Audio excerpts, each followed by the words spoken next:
Hey guys, Mark Balash here. How I earned $112,000 on my very first tax deed transaction is the topic I'm gonna be talking about today. In this exciting video, I will reveal the secret behind my success earning six-figure on my very first tax deed transaction. Join me as I share the valuable insights and strategies that enabled me to achieve such incredible result. If you are interested in unlocking the potential of earning such a result regularly, you are in the right place. Throughout this video, I will take you on a journey through my personal experience, exposing the proven techniques that I used to make so much money. Learn the importance of research and proper due diligence when it comes to tax deed transaction. Discover how I identified the most profitable properties and strategically acquired them at unbelievable discounts. I will disclose the key factors I consider while assessing potential risk and mitigating them effectively. But that's not all. I will also provide valuable tips on optimizing your investment returns. I will walk you through the process of identifying high-demand properties that generate substantial profits. It all starts with what you are trying to accomplish. For me, it is about money, fun, and sharing my knowledge with you guys. I want to continue making decent profits with our joint venture partners on every single transactions I make. But most importantly, it is about two things: multiple stream of income and passive income. For me, it all started when I owned a hedge fund. Numbers, calculations, and figuring out the probability was always something I loved doing.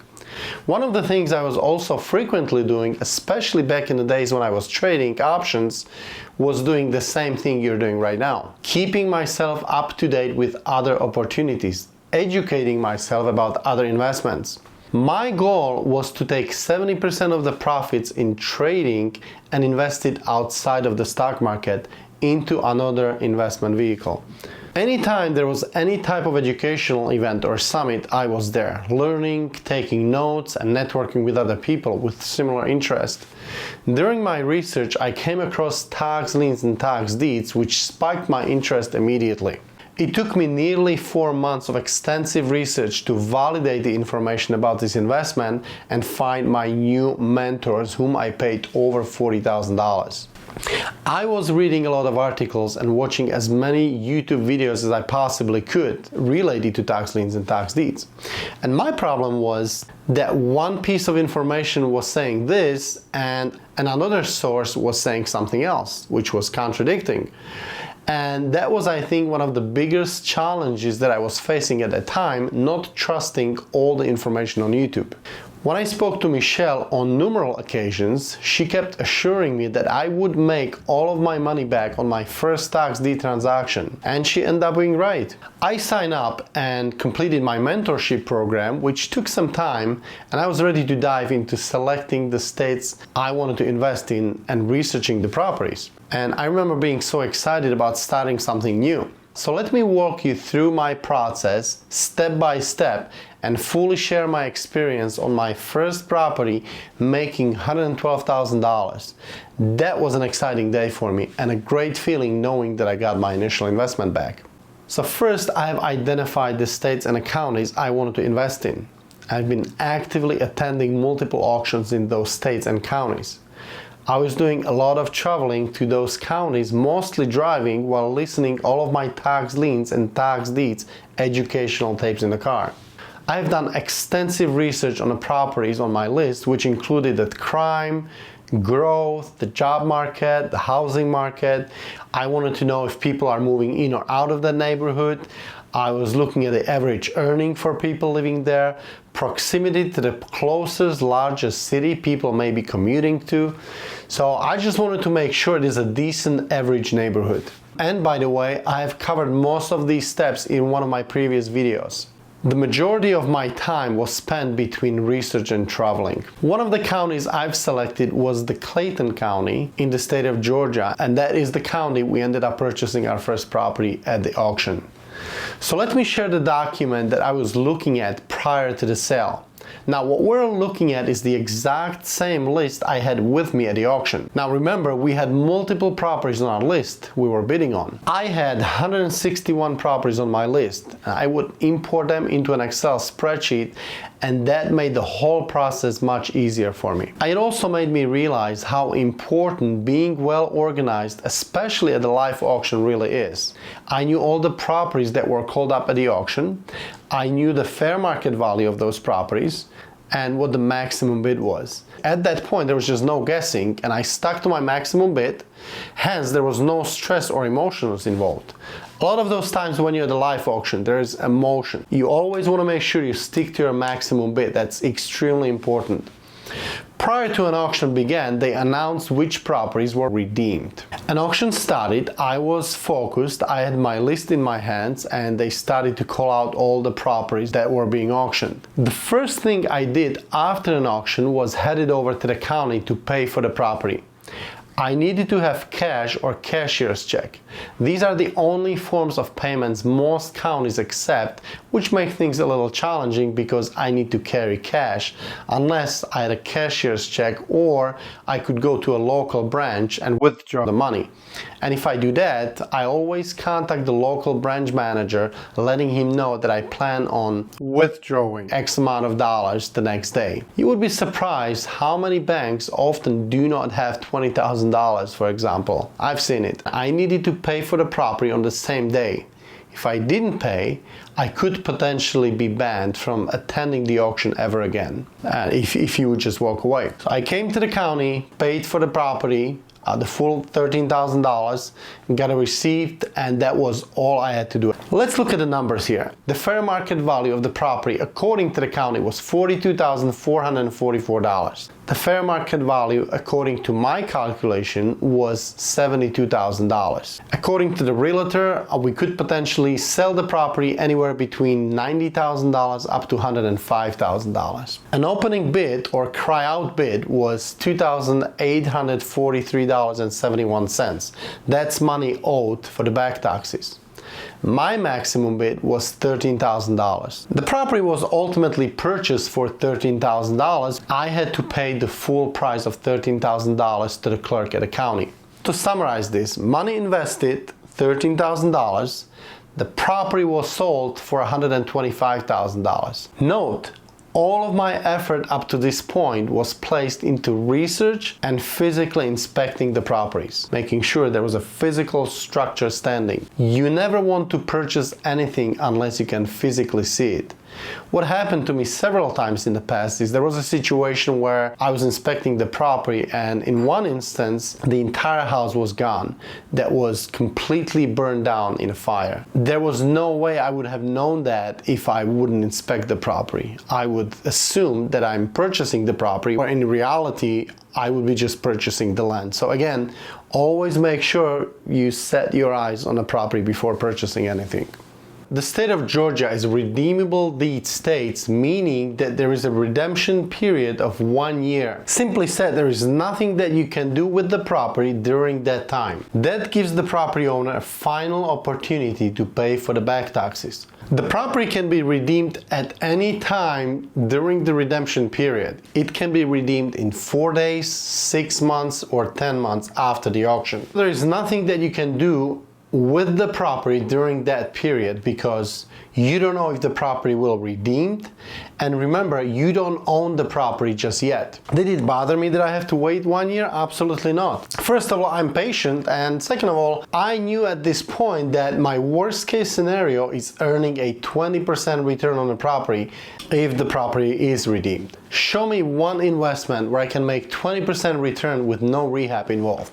Oh, there is something else too. If the property will redeemed after 12 months, add an additional 10%, earning you 30% return. Anything after 1 year and 1 day is automatically a 30% return. Come on guys, you should be excited. There are only two things that could have happened at this point. Either the property will get redeemed and I will earn 20 or 30% return that is guaranteed by the county, or I will end up owning the property free and clear, earning much more, assuming your research was done properly.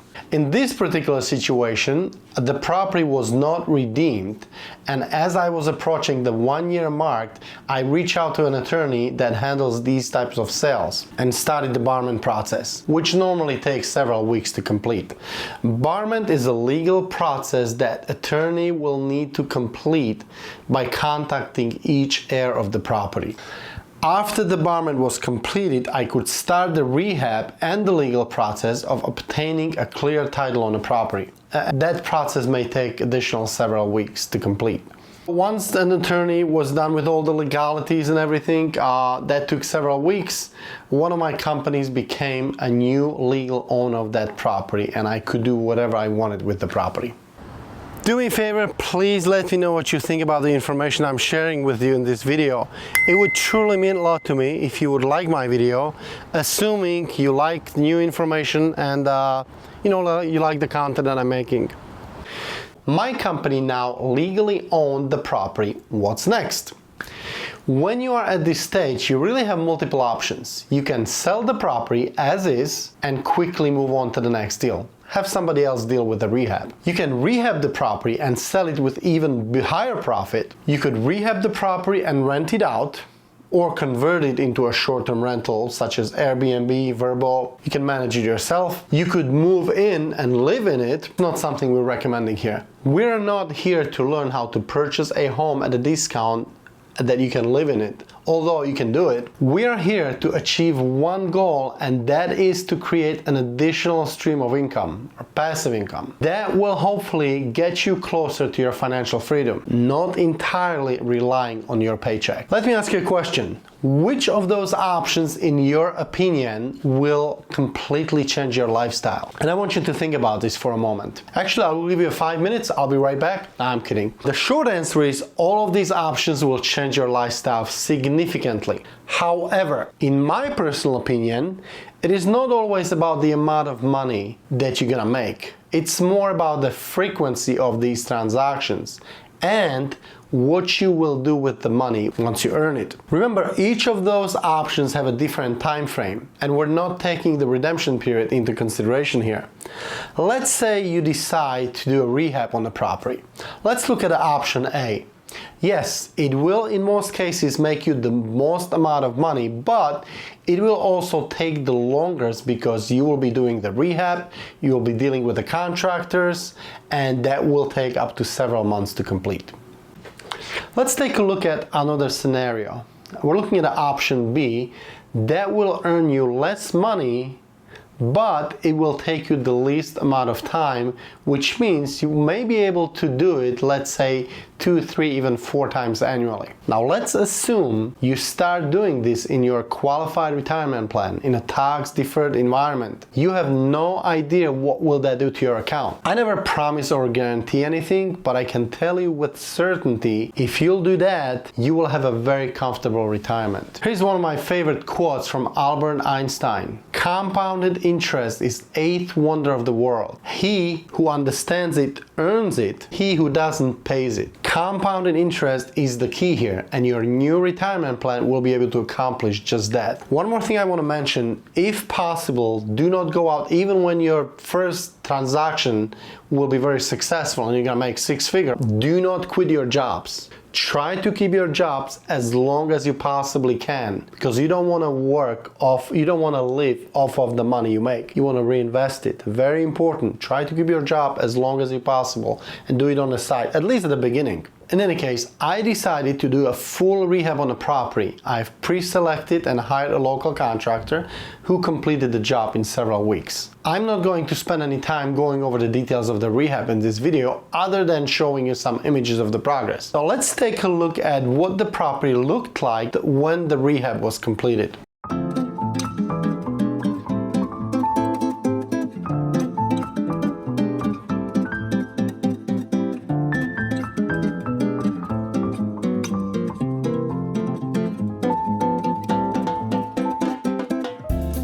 One of the things I have done during the rehab was reach out to a local realtor and got everything ready for her to place the property up for sale as we were nearing the completion of the rehab.